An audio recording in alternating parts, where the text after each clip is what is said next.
So, Jai Jagat, we said what it was in the morning. The actual translation is victory to the world. Victory to the world. So, not victory to Switzerland or victory to Vive la France, God bless America. No. Jai Hind for India, no.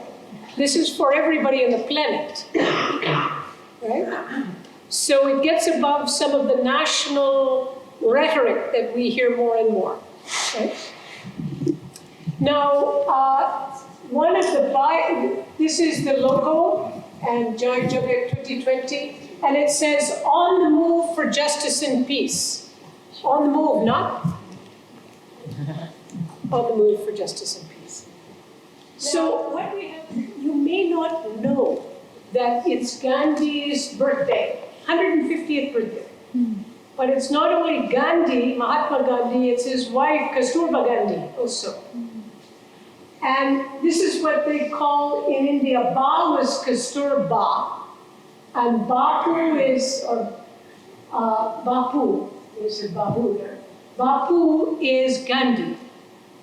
So this is the familiar, it's like saying mom and dad, you know, because in India that's the closeness to them. So it's Bapu 150 birth centenary in 2019 and 2020. So the birth centenary is actually this October.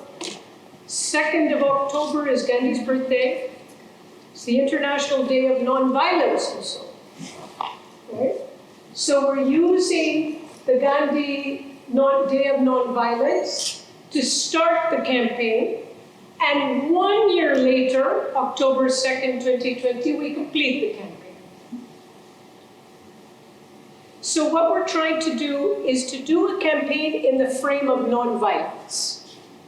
This is not so much just Gandhi's, the Gandhi's anniversary, but it's more in terms of taking his ideas of nonviolence forward.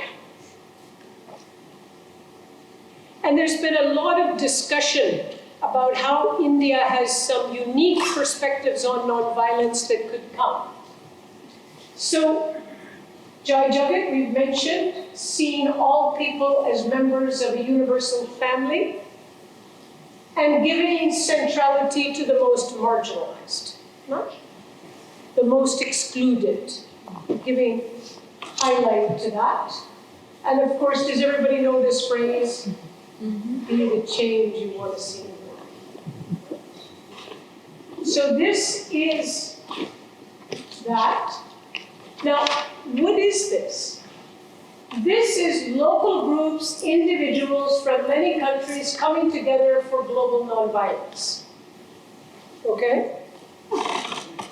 So many groups we're trying to pull together to come together in a global peace march, yes, but a broader global campaign puts up the out there, because the vision is basically ahimsa, non-violence that guides and motivates human action, which we talked about this morning. No?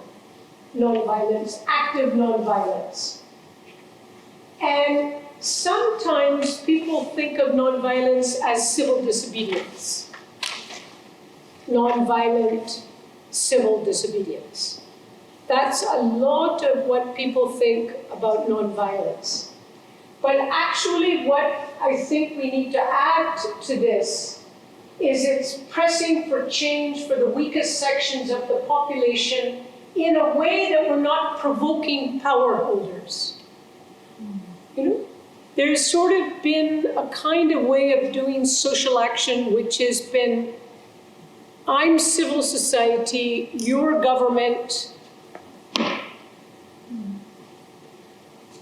you are not doing what I want, therefore I'm protesting.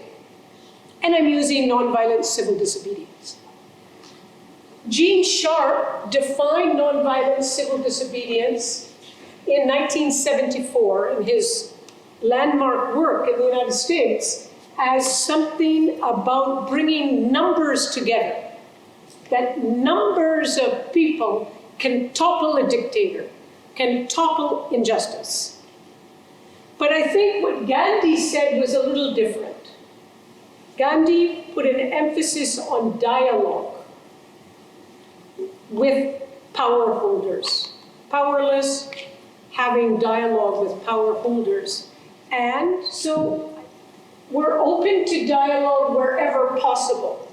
But there are times when no dialogue is possible.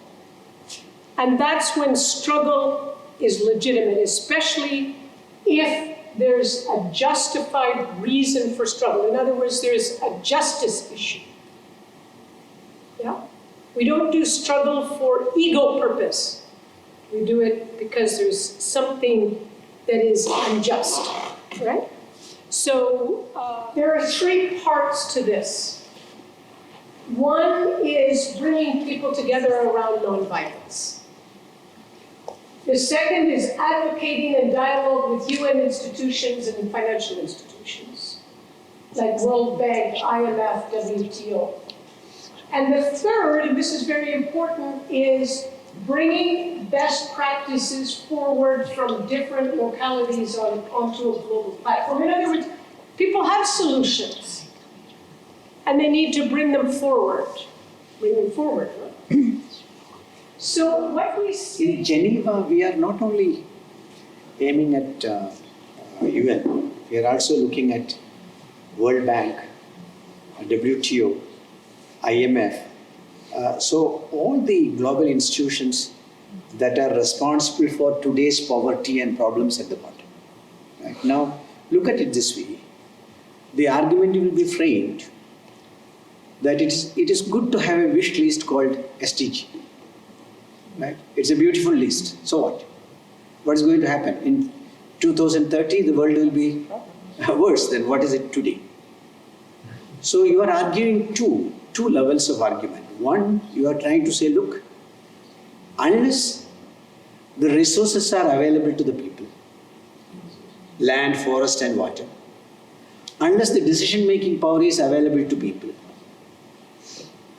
nothing is going to change anymore. Changes will happen only if resources are available to people, the decision-making power is available to people. So, the freedom and space for civil society, because this is a document signed by head of the states, and that doesn't necessarily guarantee that they will go back and do it. In many countries, it may not happen. So, the space for civil society that is being curtailed day by day in many parts of the world, can United Nations guarantee something for that? Because in drawing this 17 point, they have used the civil society voices in a big way. Civil society participated in a big way in creating this 17 point. Can the civil society have space for implementing this, what is being said in 17 goals? That is one powerful argument you need to make.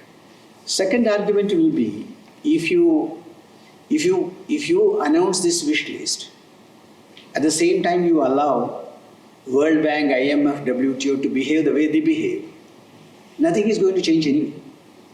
Because they continue to create poverty and problems for people. And you keep on announcing 17 goals, doesn't change anything.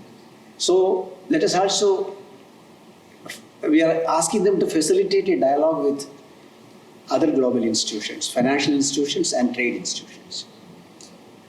You see, this may not have a radical, it may not bring radical change. But you need to begin somewhere. Right? You need to begin somewhere. People need to act at some level.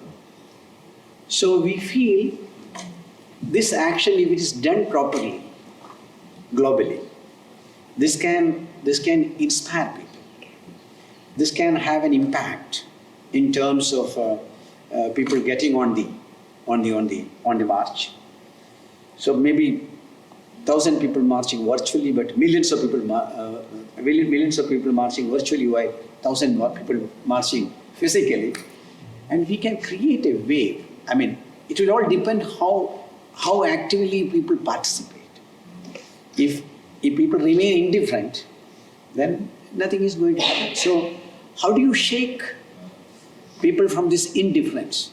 well, what can I change? So what can I do, right? So from a position of indifference to position of actively participating to say, look, in my lifetime, I will do what I can. I don't take a guarantee for changing the world, but then in my lifetime, I will take guarantee for what I can. That is a position of this